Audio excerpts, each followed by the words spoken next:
धर्म जनमानस के लिए अफीम समान है, ऐसा कार्ल मार्क्स कहे थे किसी जमाने में। पता नहीं कौन सा अफीम चाटकर खुद बैठे थे, परंतु विश्वास मानिए आज के वोकवाद और सेक्युलरिज्म से कम घातक नशे तो नहीं थे। कुछ ऐसे ही मानसिकता से ग्रसित थे महोदय धनपत राय श्रीवास्तव, जो कभी नवाब राय के नाम से लिखते थे और जिन पर उर्दू में लिखने का भूत कुछ अधिक सवार था। परंतु एक दिन महोदय को ज्ञानोदय हुआ और उन्होंने इस भाषा में रचना करना बंद कर दिया। परंतु क्या ये यूं ही हुआ? नहीं बंधु, इसका कारण एक ऐसी घटना थी जिसने धनपत राय का सारा उर्दू प्रेम उड़न छू कर दिया। नमस्कार, स्वागत है आपका TFI पर, जो है देश का सबसे विश्वसनीय अल्टरनेट न्यूज मीडिया पोर्टल। और मैं अनिमेश पांडे आपको अवगत कराऊंगा कि कैसे इस्लामिस्ट बुद्धिजीवियों ने धनपत राय श्रीवास्तव के उर्दू प्रेम को एक नाटक के पीछे हवा कर दिया और कैसे इस घटना के पीछे इन्हें विवशता में ही सही परंतु हिंदी साहित्य के पुरोधा मुंशी प्रेमचंद बनना पड़ा।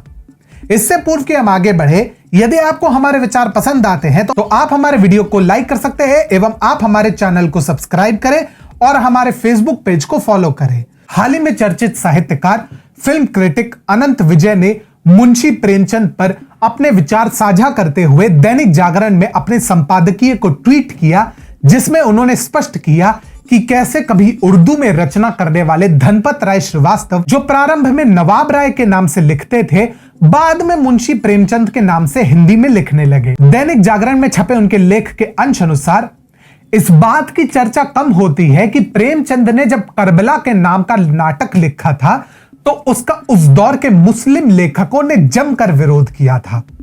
यह तर्क दिया था कि हिंदू लेखक मुसलमानों के इतिहास को आधार बनाकर कैसे लिख सकता है। अरे यह कैसे हो सकता है भैया, प्रेमचंद तो बड़े उर्दू प्रेमी थे ना, उन्होंने तो ब्राह्मण विरोधी लेख लिखे थे, उन्होंने सदैव सनातन संस्कृति को नीचा दिखाया था, वे तो मनहूसियत में बंगाली बाबू शरद चंद्र चट्टोपाध्याय को टक्कर देते थे ना।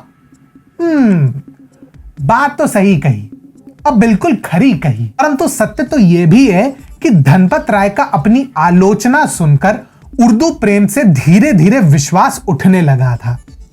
कभी तिलिस्म ए होशरुबा मिर्जा हादी रुस्वा की पुस्तकों को कंठस्थ करने वाले अपने चाचा से कुंठा में उन्हीं के एक प्रसंग को अपनी रचना बनाने वाले धनपत राय का सारा उर्दू प्रेम इस्लामिस्टों ने हवा कर दिया।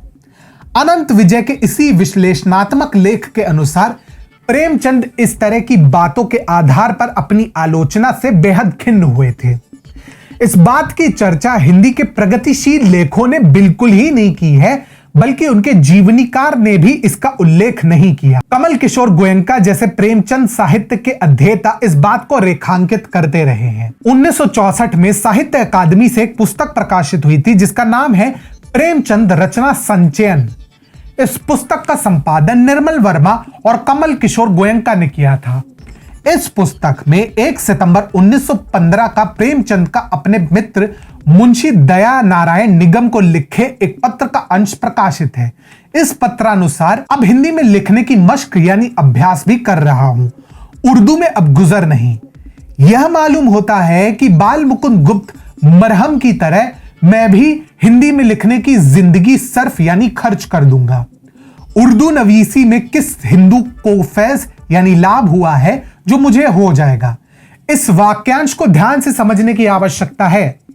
उर्दू में अब गुजर नहीं और उर्दू नवीसी में किस हिंदू को लाभ हुआ है। इससे प्रेमचंद के आहत मन का पता चलता है कि वो उर्दू वालों या अपने समकालीन मुसलमान लेखकों के विरोध से कितने खिन्न हुए थे। वह स्पष्ट रूप से प्रश्न की शक्ल से कह रहे थे कि उर्दू में लिखने से किसी हिंदू को लाभ नहीं होने वाला। प्रेमचंद के इस आहत मन को वामपंथियों और लेखकों ने या तो समझा नहीं, और अगर समझा भी तो इसे योजनाबद्ध तरीके से दबा दिया गया। इस बात की काफी संभावना है कि इस प्रसंग को काफी योजनाबद्ध तरीके से नजरअंदाज किया गया। आखिर इन्हें प्रगतिशील जो साबित करना था। अब कुछ लोगों को लगेगा क्या बकवास है ये, प्रेमचंद ने तो सदैव वामपंथी साहित्य रचा था। परंतु पंच परवेश्वर में ही इनके परिवर्तन की एक झलकी देखी जा सकती है, जिसे 1916 में सरस्वती प्रकाशन में प्रकाशित किया गया था। प्रेमचंद से संबंधित कई तथ्यों को ओझल किया गया, ताकि यह न पता चलने पाए कि इस परिवर्तन का भी कोई एक कारण था। नई पीढ़ियों को यह भी समझना चाहिए कि 1920 में प्रकाशित कृति वरदान को प्रेमचंद ने राजा हरिश्चंद्र को समर्पित किया था। जो पूर्णतया वामपंथी हो वो ऐसा कृत्य क्यों करेगा? उसके बाद के संस्करणों को हटा दिया गया था। इसी तरह प्रेमचंद्र के कालजयी उपन्यास गोदान के नाम को ही बदल दिया गया था। पंडित जनार्दन झा द्विज ने अपनी पुस्तक प्रेमचंद की उपन्यास कला में स्पष्ट किया है कि प्रेमचंद ने अपने उपन्यास का नाम गोदान रखा था। यह वही प्रेमचंद है जो कभी तैमूर लंग से लेकर नादिर शाह तक की स्तुति में अजीबोगरीब कथाएं लिखते थे, परंतु 1920 आते आते इनमें एक अजीबोगरीब परिवर्तन हुआ और ये पिछड़े वर्ग एवं स्त्रियों के उत्थान के साथ साथ सनातन संस्कृति के ऊपर भी चर्चा करने लगे। कभी जबरन धर्मांतरण के विरोध में लेख लिखते तो कभी भारत की संस्कृति के भी गुण गाते, चाहे वो कम से कमतर कथाओं में ही क्यों ना हो। यह संयोग तो नहीं हो सकता कि जो व्यक्ति कभी नवाब राय के नाम से सोजे वतन रचता हो वो अचानक से हिंदी साहित्य का पुरोधा बन जाए।